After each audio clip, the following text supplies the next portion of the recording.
Okay, bismillahirrahmanirrahim. Assalamualaikum, selamat tengah hari, apa khabar? Semoga hari ini sangat produktif untuk tuan-tuan dan puan-puan. Terima kasih kerana menonton dan mendengar. Okay, hari ini tajuk simple saja.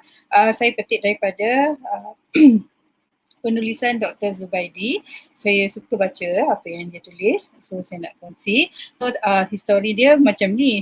Ramai ibu hamil dia fikir dia makan untuk 2 orang. Okay, so sebenarnya saya pernah kongsi lah, dah lama dah sebelum ni. Apa tu? Yang paling penting ialah pengambilan kalori. Bukan makan untuk 2 orang. Okay, so untuk ibu hamil dia ada pertambahan sekitar 300 ke 500 kalori bergantung kepada tahap hamil dia. Dia dekat trimester yang keberapa. Okay, so jadi kalau kata macam kita kena ambil tambahan makanan, tak semestinya kita kena makan untuk 2 orang. Okay, so lain dia punya maksud dia. Contoh kalau katakan kita makan nasi dengan protein dan juga sayur, kita tak makan untuk 2 set tu. Cumanya kerana kita nak lebihkan kalori tu, so kita mungkin makan nasi sukatan yang sama tapi protein tu mungkin kita lebihkan. Okay, so contoh kalau puan makan ikan, so puan mungkin nak tambah dengan tahu atau tempe ataupun ikan lain dan juga sayur. Mungkin ada sayur dan ada ulam. So itu beza dia. So ada orang ingat makan untuk 2 set tu, bukan ya. Okay, so jadi technically kenapa wanita hamil cepat lapar? Okay, so situasi ini saya rasa ya dialami oleh kebanyakan wanita hamil, okay, dan ada sebab kenapa kita cepat rasa lapar. Okay, sebab itu saya selalu tekankan, okay, teknik pemakanan yang betul untuk wanita hamil, dia still kena ambil 3 makanan utama, iaitu sarapan pagi, makan tengah hari dan juga makan malam. Tetapi dalam antara makanan yang utama tu kena ambil snacking lah dia panggil. So tapi snacking ni tetap kena tengok snack yang sihat. Snack yang sihat dan berkhasiat. So saya ada kongsi ada banyak snack-snack sihat. Contohnya seperti buah-buahan kering, kekacang, produk tenusu. Okay, jadi kita tak adalah nak kena resort kepada benda yang manis ataupun benda yang kata karbo ringkas, tak semestinya. Right, so saya kongsi sekejap.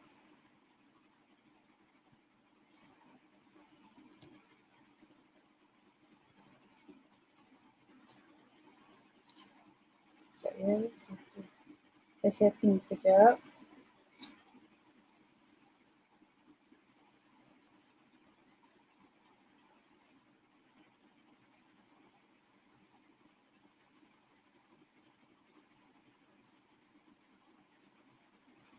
Alright. Okay, so I think boleh nampak ya dekat sini. So ini daripada Dr. Zubaidi Haji Ahmad. Saya selalu baca tentang dia punya penulisan. Right, so sekejap saya tengok saya boleh besarkan. Alright, okay. Okay, so boleh nampak Okay, so menu untuk wanita hamil yang selalu lapar. Wanita hamil memang selalu lapar tapi sangat kukuh alasan dia. Okay, sebab kerana kita memerlukan pertambahan kalori dalam pemakanan. Jadi jika wanita tu ambil makanan saiz yang sama seperti sebelum hamil, so barangkali tidak mencukupi untuk menampung perubahan fizikal dan yang dia sedang alami dan juga pertumbuhan ataupun perkembangan janin yang dikandung. Okay, so saya mulakan. Salam doktor, saya hamil 24 minggu dan sering rasa lapar. Saya kerap mengunyah makanan ringan dan saya percaya ia tidak bagus untuk anak saya dalam rahim. Okay, bolehkah doktor berikan cadangan apa yang perlu makan ketika lapar? Terima kasih. So ni Dr. Zubaidi jawab. Okay. Right. So wanita yang hamil mudah berasa lapar kerana mereka memerlukan lebih banyak tenaga dan nutrisi penting bagi perkembangan fizikal anak yang berada dalam rahim. So ni dia doktor dah cakap. Okay. Jadi ramai yang mengambil makanan ringan bagi mengurangkan rasa lapar padahal ia adalah amalan yang tidak sihat. Okay, so selain daripada hidangan makanan berat iaitu sarapan pagi, makan tengah hari dan malam, puan boleh mengambil hidangan ringan sebanyak 2 kali sehari iaitu sebelah petang dan sebelum tidur. So snacking in between main meal. Saya selalu cakap ni, snacking in between main meal. So ibu hamil dibolehkan untuk apa orang kata nak makan, nak mengudap kerana kita dalam keadaan fizikal kita berubah, jadi kita perlukan pertambahan kalori, so kita memang cepat akan mudah rasa lapar. Okay, so jangan ambil makanan ringan. Okay, jadi kita apa yang boleh dicadangkan. So hidangan tidak semestinya berbentuk makanan tetapi juga air jus. Kurangkan hidangan yang manis kerana membekalkan tinggi kalori dengan segera dan tiada khasiat lain seperti kek. So saya tengok sekarang trending kan, contoh saya sebut saja, saya tidak mewakili apa-apa. Contoh Biscoff lah, Nutella lah, all these things. Dia memang orang kata simple sebab mengandungi banyak gula, so dia simple karbo, which is not good. Okay, right. So makanan yang masin juga, yang masin harus dielakkan kerana boleh meninggikan risiko mendapat penyakit tekanan darah tinggi ketika hamil atau mengalami kaki bengkak. So ini yang ibu hamil dia nak cuba atasi masalah loya dia. Dia resort kepada makan jeruk.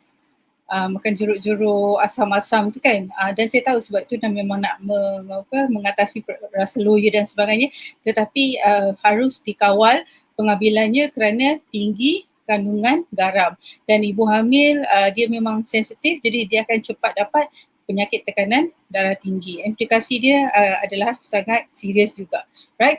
Jadi doktor cadangkan puan boleh mengambil beberapa biji gajus yang dijual sebagai hidangan ringan. Okay, so beberapa biji gajus cashew nuts lah.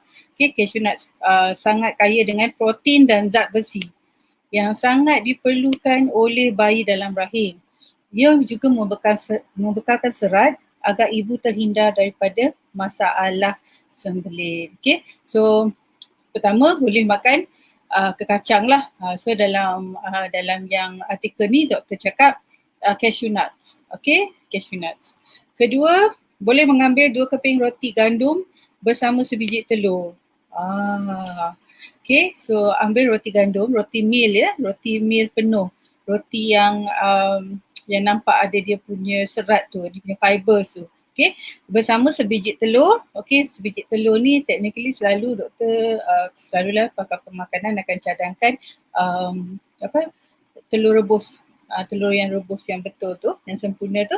So roti gandum sangat kaya dengan magnesium dan zinc. Okay, dan telur pula sangat kaya dengan kalsium dan vitamin D yang sangat diperlukan untuk pembentukan tulang anak dalam rahim. Okay, so boleh ambil ni snacking sihat lah. Okay. Kemudian sesekali puan boleh mencuba menggoreng sepotong ikan salmon menggunakan sedikit minyak sayuran bersama dengan sayur daun bayam.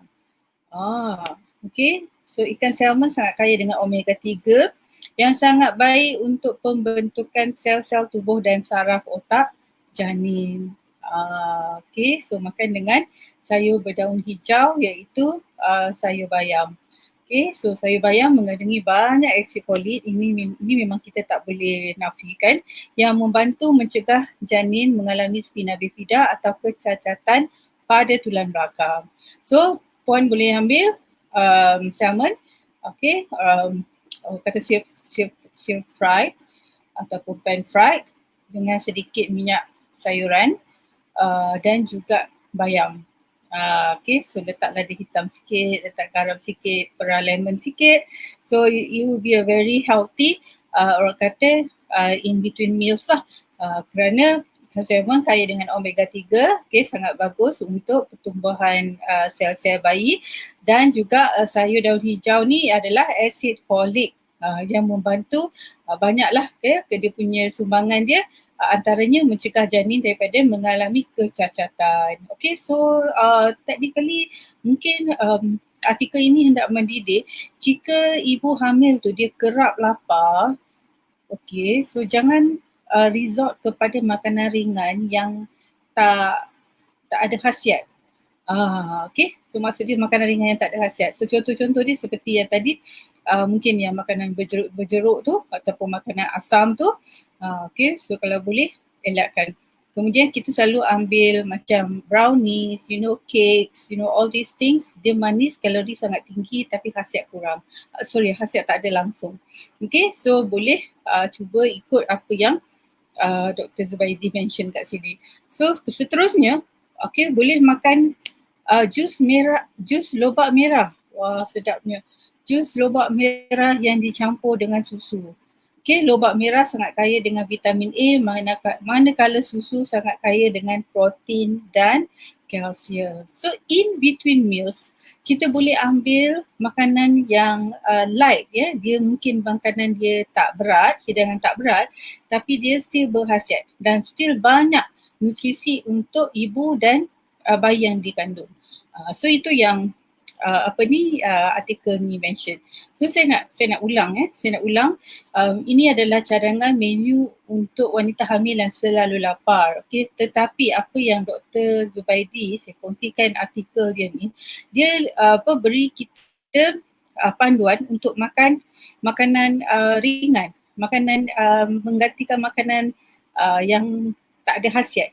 Okay? So tapi main meal kita, sarapan pagi, makan tengah hari dan makan malam mesti cukup komplit ikut ikut hidangan yang dicadangkan, iaitu karbo, protein, serat dan juga mineral. So itu yang dikatakan suku-suku separuh tu. Okay, so yang tu memang kena makan breakfast, lunch dan dinner. Tapi in between tu ibu hamil cepat lapar. Sebab apa ibu hamil cepat lapar? Kerana ibu hamil memerlukan lebih banyak tenaga dan nutrisi yang penting bagi perkembangan fizikal anak yang berada di dalam rahim. Sebab itu ibu hamil cepat lapar. Okay, it doesn't mean ibu hamil makan untuk 2 orang. Sebenarnya ibu hamil makan untuk pertambahan kalori. Dia tak makan macam mana orang biasa makan. Dia kena makan lebih sikit kalori dia. Jadi pengambilan lebih kalori ni kat mana? So mungkin dekat protein dan juga dekat mineral dan juga serat. So kena tengok yang itu.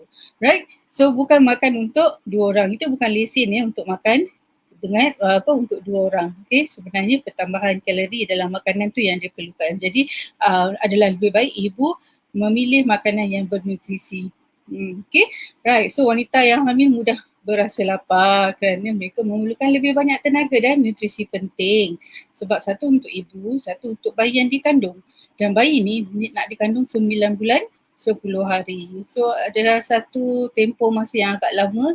Jadi kalau boleh ibu boleh orang kata saring lah, okay, mana makanan yang baik untuk dia dan anak dia dan mana yang tak baik tu ditinggalkan. Okay, right.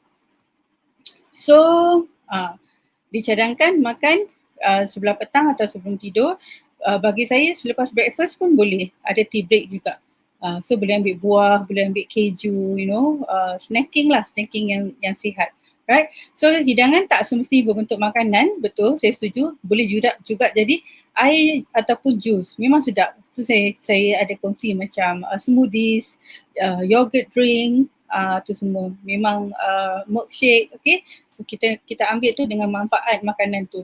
Right? Cuma kurangkan hidangan yang terlalu manis dan yang membekalkan tinggi kalori dengan segera, iaitu kita panggil karbo ringkas lah. Okay, kalau boleh elakkan. Right, makanan yang masin seperti jeruk-jeruk, asam, ni semua tinggi garam ya. So kena elakkan juga sebab dia ada 2, satu elakkan tekanan darah tinggi, kedua ialah water retention yang banyak. Sampai kaki bengkak, nanti wanita hamil dia sangat susah hendak berjalan sebab kaki dia berat. Right, sebab garam dalam dalam makanan tu dia menghalang air untuk keluar dalam bentuk peluh ataupun buang air kecil. So it's very difficult for mothers juga, right? So yang dicadangkan ialah nuts, right? Nuts lah, nuts apa? Kekacang, right? So you can chew on gajus, almond, banyak kekacang yang sedap-sedap, pistachio.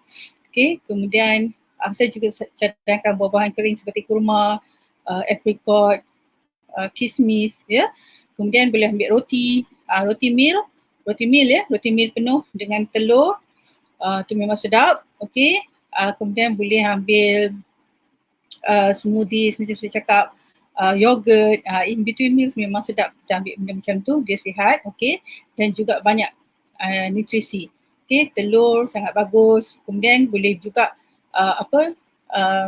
kita pan shape lah, salmon dengan sayur daun hijau seperti bayam. Okay, right. So boleh juga, ni jus lobak merah dengan susu. Okay, so sebenarnya ada banyak kelas makanan yang sihat lagi berkhasiat untuk ibu. Jadi jangan resort kepada makanan yang manis dan bergaram sahaja. Okay, so sebab saya pernah kongsi, kalau kita tak minum susu ada banyak orang kata pengganti seperti yogurt, susu yogurt, keju. Pun sedap untuk dijadikan kudapan ataupun orang kata snack yang sihat. Okay, so ni adalah daripada Dr. Zubaidi. I suka baca dia punya artikel, so saya kongsi. So I think saya stop sharing sekejap. Right. Okay. Alright, so itu saja perkongsian saya ringkas. Kenapa wanita cepat hamil? Wanita hamil cepat lapar adalah kerana dia memerlukan ekstra tenaga. Okay, dan dicadangkan makan daripada kelas makanan yang sihat dan berkhasiat. Okay, so saya juga nak kongsi, kita dapat respons daripada pelanggan kita yang satu tak tahu nak makan apa masa berpantang, dan kedua tak ada masa yang banyak untuk sediakan makanan. Jadi kami ada penyelesaian dia, iaitu menyediakan servis food delivery. Okay, so ramai yang menghadapi cabaran yang kat sini. So dia boleh je order food delivery dekat mana-mana, memang dia boleh. Tetapi kita spesifikkan, khususkan kepada wanita berpantang yang memerlukan khasiat yang banyak untuk pemulihan badan dia dan juga untuk penyusuan. Kerana kerana bayi baru lahir hanya dapat sumber makanan daripada ibu. Jadi ibu tu kena pastikan dia makan makanan yang berkhasiat. Jadi kami sediakan servis food delivery. Okay, food delivery untuk mengatasi masalah ibu yang tak tahu nak makan apa dalam pantang, tapi kita nak makanan yang berkhasiat. Kedua, dia tak ada cukup masa untuk menyiapkan makanan ini. Jadi solusi dia, kita sediakan khidmat penghantaran makanan. Okay, so saya nak tengok kalau saya boleh kongsi sikit. Sekejap ya.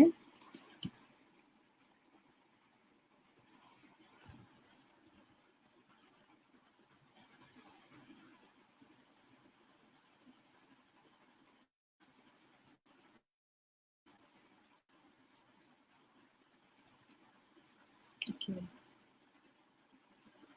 Right, so saya kongsi sekejap ya.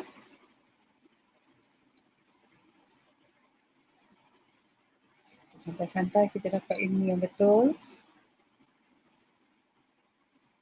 Baik, okay, so kami adakan delivery makanan berpantang. Okay, so delivery makanan berpantang ni menjawab ibu-ibu yang dikata dia memang selalu mereka akan tanya kita tak tahu nak masak apa dalam pantang. Sebenarnya memang ada banyak varieties, ada banyak pilihan untuk ibu berpantang, tetapi cukup tak masa dia nak masuk dapur dan sediakan makanan, sedangkan kita nak attend kepada bayi kita yang baru lahir pertama, dan kedua kerana kalau kita banyak merenyah, so dia melambatkan proses pemulihan. Jadi apa kata kita cadangkan dia mengambil khidmat penghantaran makanan. Kemudian penghantaran makanan ni adalah makanan berpantang. So saya kongsi sedikit fakta dia. Okay, right. So tak perlu bimbang. Makanan tak ada MSG, tak ada bahan pengawet, okay, tiada minyak berlebihan, hanya menggunakan garam bukit, menggunakan gula sebagai perasa, okay, bahan rempah dan herba terpilih yang premium, healthy cooking method, okay, so rebus, kukus, bakar kebanyakannya, right. Kemudian menggunakan beras basmati atau beras merah saja. Okay, dan lauk berpantang ni adalah lauk berpantang masakan Melayu tapi ada sedikit fusion lah dari segi hiasan, dressing dan sebagainya. Kemudian lauk kami berkolaborasi dengan penyedia yang sudah 7 tahun dalam servis ini. Okay, right. So yang cumanya saya kongsi juga servis makanan berpantang ni, penghantaran makanan berpantang ni masih lagi di dalam kawasan Klang Valley oleh kerana dengan PKP dan sebagainya lah. Okay. Alright, so sajian harian ini sedia dimakan. Kita sediakan penghantaran setiap hari untuk dua waktu makan, iaitu lunch dan dinner. So dalam tu dah disediakan nasi dan juga buah. Okay, so untuk minggu pertama, 2 minggu pertama memang disediakan ikan saja kerana ikan boleh membantu memulihkan luka-luka dalaman dengan cepat. Jadi kita fokus pada pemulihan ibu lah. Right, kemudian next ada juga jenis frozen food. So frozen food ni dia dah masak, dia bekukan. Okay, so sekali penghantaran, contoh kalau puan ambil untuk 7 hari atau 10 hari, dia dah hantar sekaligus. Jadi apa yang ibu perlu buat hanyalah untuk memanaskan pilihan makanan yang didapat tu. Right? So ada 2 lauk untuk 1 hari juga, sama tengah hari dan juga hidangan makan malam. Cumanya nasi dan buah tak disediakan sebab frozen food ni lebih kepada hidangan makanan berat. Okay? Right. Kemudian okay, so kita ada kalau masuk ke dalam kami punya Facebook ada maklumat tentang price dan sebagainya. Right, so cumanya nak bagi tahu sajian harian ni masih dilakukan di sekitar Lembah Kelang kerana satu PKP ya, kita masih dalam fasa apa saya tak tahu lah, fasa 1 ke 2 ni, fasa 1 rasanya, so masih dalam PKP lah, dalam arti kata lain tak dapat lagi rentas-rentas ni, so memang terfokus kepada Klang Valley sahaja. Okay, right, so jadi jika puan hendak nak tanya ataupun nak maklumat lebih, so boleh saja WhatsApp dekat customer service kami. Okay, so saya tutup sekejap, so saya nak sediakan